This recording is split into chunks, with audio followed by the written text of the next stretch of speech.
Estoy con la licenciada Marina Gaitán, que es perito del Poder Judicial desde el año 2008 y es coordinadora del equipo técnico de intervención en víctimas de delitos contra la integridad sexual del Poder Judicial de Córdoba desde el año 2021.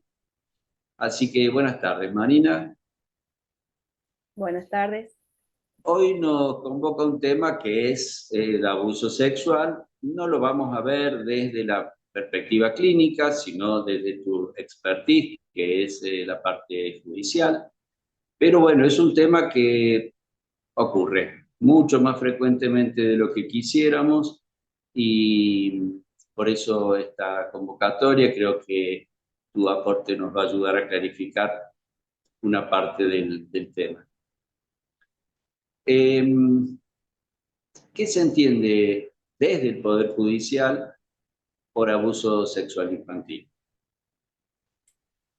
Bueno, en primer lugar, hay que considerar que toda conducta sexual abusiva implica, ¿no es cierto?, involucrar a un niño, a una niña, a un adolescente bueno, en aquellas actividades que no puede comprender totalmente, de las cuales no está evolutivamente capacitado para comprender ni la dimensión ni las consecuencias de esas actividades de índole sexual, por lo tanto no puede dar su consentimiento.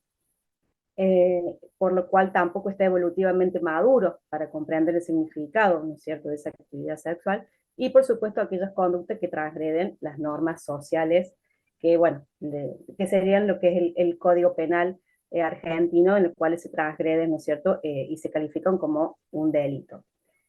Pero bueno, esa es la definición que da la Organización Mundial de la Salud, ¿sí? Más bajándolo un poquito a la práctica, desde lo más concreto, digamos, básicamente hay que comprender, yo siempre digo, tres, si se quiere, diferencias para comprender cuando una conducta se puede considerar, ¿no es cierto?, abusiva. Principalmente tiene que haber una diferencia de poder, es decir, esto va a conllevar que la víctima pueda ser controlada, la víctima puede ser niño, niña, adolescente o víctima adulta, hablo de víctima en general, digamos, que puede ser, digamos, que puede conllevar la posibilidad de ser controlada, ya sea física o emocionalmente. Tiene que haber también una diferencia de conocimiento, es decir, la víctima no puede comprender cabalmente, ¿sí?, la conducta sexual y el significado con las consecuencias que esa conducta implica. Y hay también una tercera cosa a considerar, que son las diferencias de las necesidades, digamos, resueltas. Es decir, acá va a ser la persona agresora la que va a sacar, digamos, una cierta satisfacción de esto. Es decir, hay una cuestión unilateral, ¿no es cierto? Son como los tres grandes ejes que nosotros pensamos al momento de evaluar una situación abusiva de índole sexual. En general, estas conductas se dan en forma clandestina, o sea, se busca estar en un espacio sin otros miembros presentes o no necesariamente. Mira, en un 73% de las denuncias que ingresan al sistema judicial son denuncias de este tipo de delitos de índole sexual intrafamiliar. Es decir, se tienen que dar en un espacio en donde, sí, como bien se dice, puertas adentro, de manera clandestina. Generalmente, bueno, los números lo dicen, ¿no es cierto? No yo, de estadística, Sí, claro. son en este porcentaje, bueno, progenitores, progenitoras en menor medida, padrastros, abuelastros, eh, bueno, más que todo lo que implica el sistema intrafamiliar.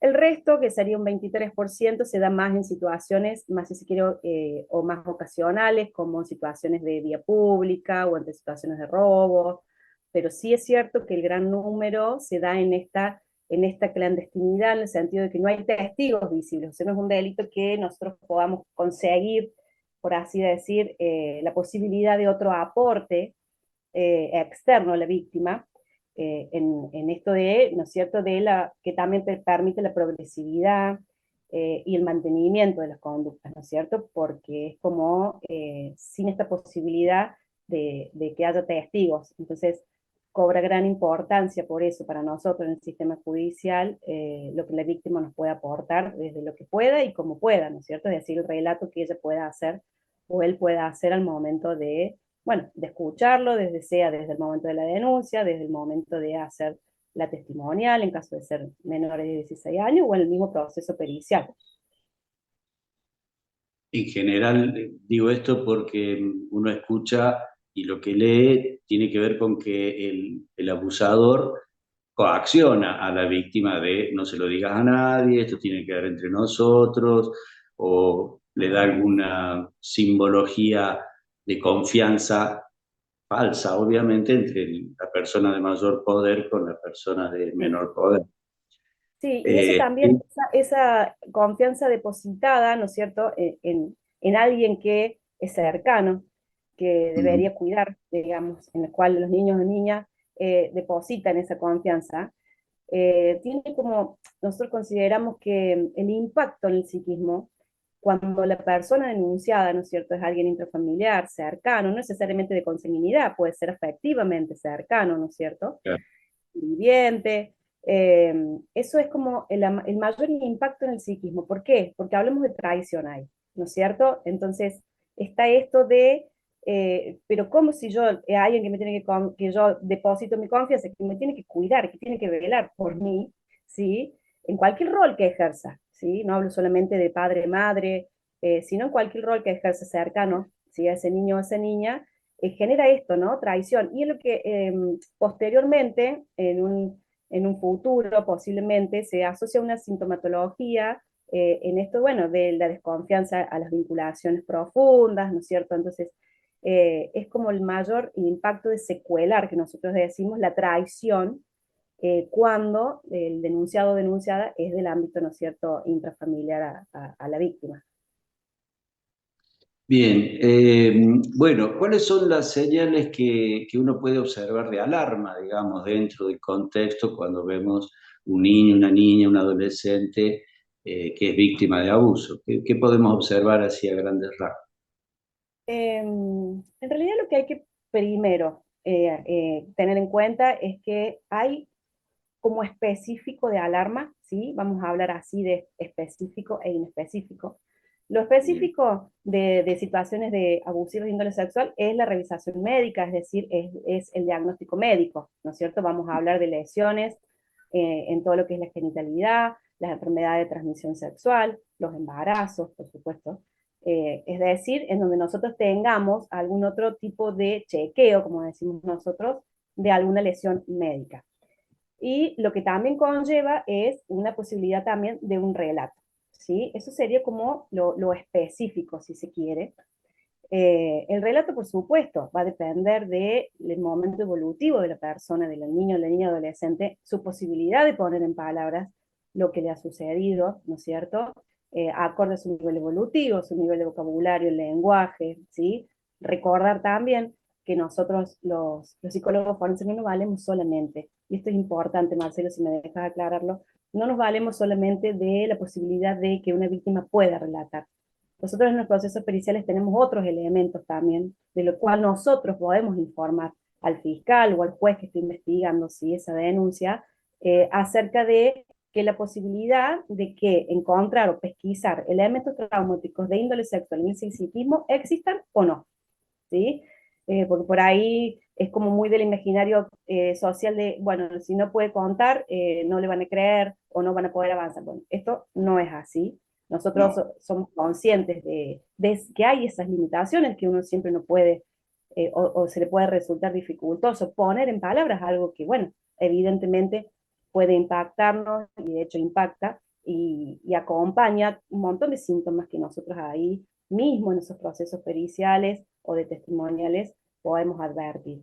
Entonces, el relato es importante, por supuesto, pero no es lo exclusivo y lo único que nosotros vamos a valorar. Bien. Entonces hablamos de la especificidad en cuanto a esto, ¿no? Lo médico, lesiones, ¿sí? Corporales, en la zona genital o anal, y un relato acorde, como te digo, a las características que esa persona que viene a denunciar o contar pueda ofrecernos. Y bueno, y vamos a hablar también de lo que es los indicadores más psicológicos, traducido lo que sería más emocional, digamos. Nosotros pensamos siempre que todo sintomatología o signo, ¿sí?, de alarma que se puede asociar a situaciones de victimización sexual tiene que ver con el momento evolutivo, ¿sí? Esto también es importante, Ujú. porque si vamos a hablar de la primera infancia, de un niño hasta los 6 7 años, bueno, tenemos que saber nosotros qué es lo que es esperable y qué es lo que no es esperable, ¿sí? En esa expresión, digamos, de este momento evolutivo. Pero nos vamos a acomodar en las etapas evolutivas, como te digo. A hablar en la primera infancia, bueno, de conductas de tipo regresivas, ¿no es cierto? Perder ciertas adquisiciones que se habían logrado, tener conductas también agresivas, ¿sí? Así y como de un momento a otro, digamos. Eh, Hay un montón de cuestiones a considerar en cuanto a que nosotros vemos de alarma de cambios en el hábito de la alimentación, en el hábito del sueño, los terrores nocturnos, ¿no es cierto? Eh, que también se van a dar, digo, no es exclusivo de esta etapa, que se van a dar en todas las etapas, pero bueno, empieza como en esta primera infancia, ¿no es cierto? Que después en la edad preescolar, bueno, ahí cuando empieza la sociabilización, ahí vamos a ver un posible retraimiento social, dificultades en la escolarización, eh, que posteriormente también lo vamos a ver en la adolescencia en las dificultades con las autoridades, la rebeldía en la autoridad, eh, vamos a ver fugas del hogar, ¿sí? Por eso te digo, cada etapa se va a acompañar, ¿no es cierto?, de ciertas cuestiones que nosotros, y esto también es importante considerar, que ningún síntoma aislado y solo y único va a ser algo específico para que nosotros podamos decir, bueno, acá hay una situación abusiva de índole sexual, ¿sí? Hay que hacer un análisis integral, hay que tener en cuenta muchos elementos, porque como te digo, no son elementos ni síntomas específicos, ¿sí? De abuso, de abuso sexual. Pero sí también, y esto es muy importante, vamos a hablar de una sexualización, ¿sí?, precoz en cualquiera de Claro. las etapas, ¿sí? Un conocimiento sexual inapropiado para la edad, masturbación Ujú. compulsiva, un juego de origen postraumático compulsivo de descarga, siempre en relación a todo lo que sea de índole sexual, ¿sí? Eh, Eso es, también si se quiere, acompaña, como te digo, a cada etapa evolutiva. Sabemos que alrededor de los 5 o 6 años existe este momento de curiosidad sexual, del conocimiento, ¿no es cierto?, hacia el sexo contrario. Entonces, bueno, estamos en esto, ¿no? Si esto es compulsivo, que no lo puede manejar, y que hay algo que desborda, bueno, ahí es una señal de alarma. Diferente a que sea una curiosidad normal entre dos niños que tengan la misma edad o el mismo momento evolutivo, entonces, bueno, ahí se tiene que pensar con otra, o por lo menos dar esa opción de decir, bueno, vamos a ver, en esta edad, bueno, sigamos, ¿no es cierto?, encontrando otros elementos. Sí, a veces es común ver a los niños de 5 o 6 años jugar al doctor, bueno, mostrarse, curiosear. Cuando tienen la misma edad y no hay una diferencia de poder, rápidamente uno puede percibir que es más un juego, una curiosidad. Pero claro, cuando es más compulsivo y demás, uno ve que hay otros elementos que nos darían la alarma. Una vez que tenemos la alarma, cuáles son los pasos siguientes que debemos hacer. Si una mamá, si un papá, si un tío, si un abuelo, y una maestra ve que el niño está manifestando, la niña o adolescente está manifestando una de estas conductas, donde se hace el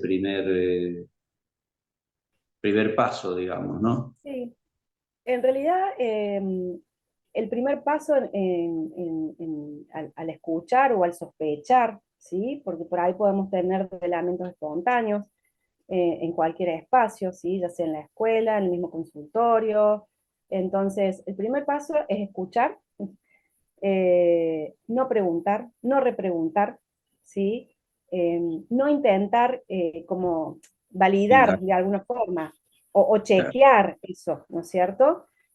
Contener, acompañar, ¿sí? No poner en palabras eh, en boca del niño que no ha dicho y no dar por sentado ciertas cosas, no dar por sentado quién puede ser la figura de ese agresor o esa agresora, ¿sí?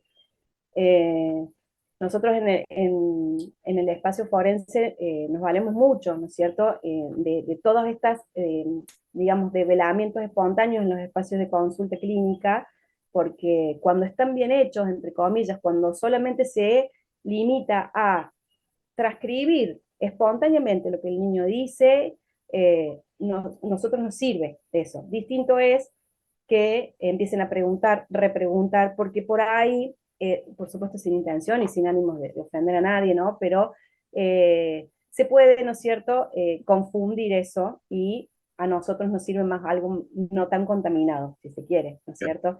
Eh, Principalmente saber, bueno, que hay que hacer la denuncia, ¿no es cierto? Que no estamos nosotros, digamos que los que escuchan y no están fuera del sistema de justicia, solamente tienen que informar que hay que hacer una denuncia. Esta denuncia se hace en el Polo de la Mujer, ahí en la calle Entre Ríos, ¿sí? Entre Ríos 168 creo que es, en donde ahí es la unidad judicial especializada, ¿sí? Para hacer, es el único lugar donde se hace este tipo de denuncias, porque hay gente capacitada para eso, porque hay médicos capacitados para eso, y hay un espacio de contención muy importante para eso también, ¿sí? Está todo muy bien condicionado y hay profesionales muy capacitados para recibir este primer abordaje, como se llama, nosotros lo consideramos un primer abordaje, que no es solamente de denuncia, sino también de contención y de orientación. ¿Por qué? Porque hay ayudantes de fiscales, hay abogados también que ayuden y acompañan a las familias que vayan a denunciar, en cuanto a los pasos, a cómo seguir, qué es lo que se espera del proceso, qué es lo que va a seguir, porque uno no sabe, ¿sí? Entonces se le informa de manera clara qué esperar, cómo seguir, y se recepta esa denuncia. Entonces, una vez que se recepta esa denuncia, eso pasa al sistema de justicia, a la fiscalía, ¿sí? Y ahí empezamos, digamos, a actuar nosotros, el equipo técnico, en donde, bueno, nos preguntan básicamente a través de puntos periciales y tomas de testimonio, si hay algún indicador a nivel, por supuesto, de traumatización de índole sexual de esa persona que denuncia. Y con eso sigue la investigación. Nosotros somos una parte de otra jurisdiccional jurídica mucho más amplia, por supuesto. Sí, es la parte técnica donde se verifica y se ve que el relato, que los datos que tengamos puedan aportar a lo que es el sistema judicial. Pero está muy claro esto que nos informas del Polo de la Mujer, en la calle Entre Ríos, donde es el lugar donde se recepta la denuncia. A partir de ahí hay todo un acompañamiento, como dijiste, de distintos profesionales, ¿no?, que están Sí. a cargo de acompañar en esta situación. Sí, inclusive en la misma unidad judicial también hay un equipo de contención y de posibilidad de tratamiento.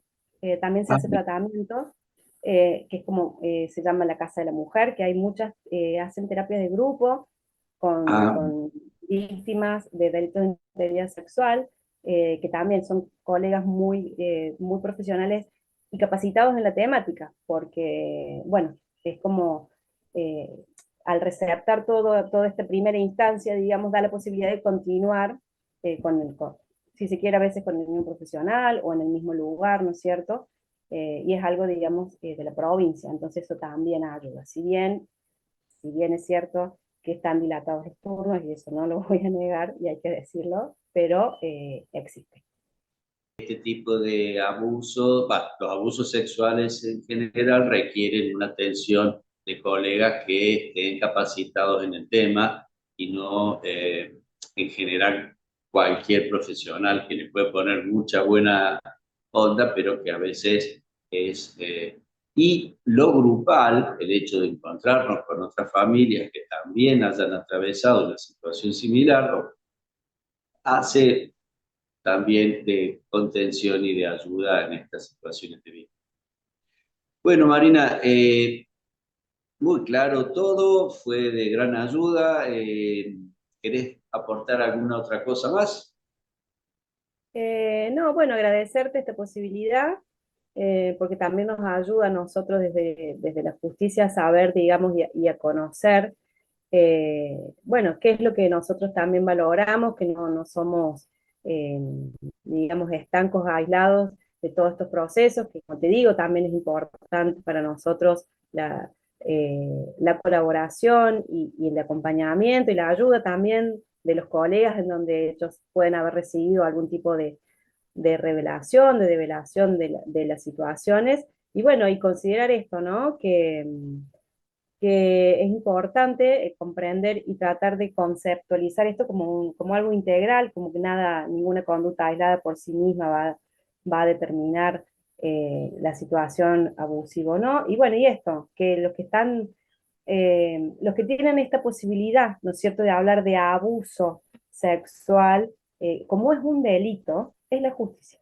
Entonces, nosotros podemos hablar de indicadores de traumatización de índole sexual, de conductas desajustadas de índole sexual, pero a la situación de victimización sexual se llega luego de un proceso de investigación más o menos largo, eso va a depender de muchas otras causas, pero en los cuales, bueno, hay una condena. Entonces, no es solamente la parte nuestra, sino que también se acompañan de otras muchas pruebas que pueden validar o no y pueden acompañar o no a ese proceso de denuncia. ¿Sí? Eso me parece importante que se pueda tener en cuenta.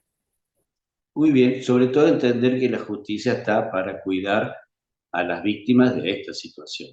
Entonces, no Exactamente. es una cuestión que se resuelve adentro de la familia, es una situación que debe ser acompañada por la justicia. Exactamente, sí. Y el equipo del cual yo coordino se trabaja diariamente, ¿no es cierto?, con esto, ¿no? Con el norte de esto, ¿no? Si bien nosotros trabajamos para los procesos de investigación jurisdiccionales, también tenemos este deber como profesionales desde la ética de acompañar, de contener en estos procesos que no dejamos de ver si son altamente revictimizantes también, ¿sí? Por eso todo el tiempo nosotros, si bien acompañamos la investigación judicial, también sugerimos, ¿sí?, a los órganos requirentes en cuando hay situaciones que, bueno, nosotros advertimos desde la clínica también, porque no dejamos de ser psicólogos clínicos en un espacio forense. Entonces, bueno, advertir, sugerencias, ¿no? A ver, señor juez, señor fiscal, por el momento no sigamos, vamos a darle tiempo, vamos a darle más posibilidades de un tratamiento, la inclusión de un tratamiento, sugiriendo, ¿sí?, la posibilidad de tramitar, de poner en palabras aquello que, de acá no se trata de que si yo le creo o no le creo a la víctima, ¿sí? Acá se trata de la posibilidad, ¿no es cierto?, de que la justicia llegue a la verdad jurídica, ¿sí? Claro. Entonces, nosotros necesitamos eso. Por eso no dejamos de velar por la salud y por la integridad mental y cívica de la víctima, sea un niño, una niña o personas adultas también. Entonces, somos como, yo siempre digo, como mediadores, ¿no? Entre la víctima y la justicia, porque no dejamos de ser colegas psicólogos desde lo clínico también. Entonces, bueno, la empatía creo que en este tipo de trabajos es el norte de, por lo menos del equipo que yo corrí. Marina, muchísimas gracias, te mando un beso grande y ha sido hermosa la charla que tuvimos. Totalmente de acuerdo. Para la próxima, nos seguimos.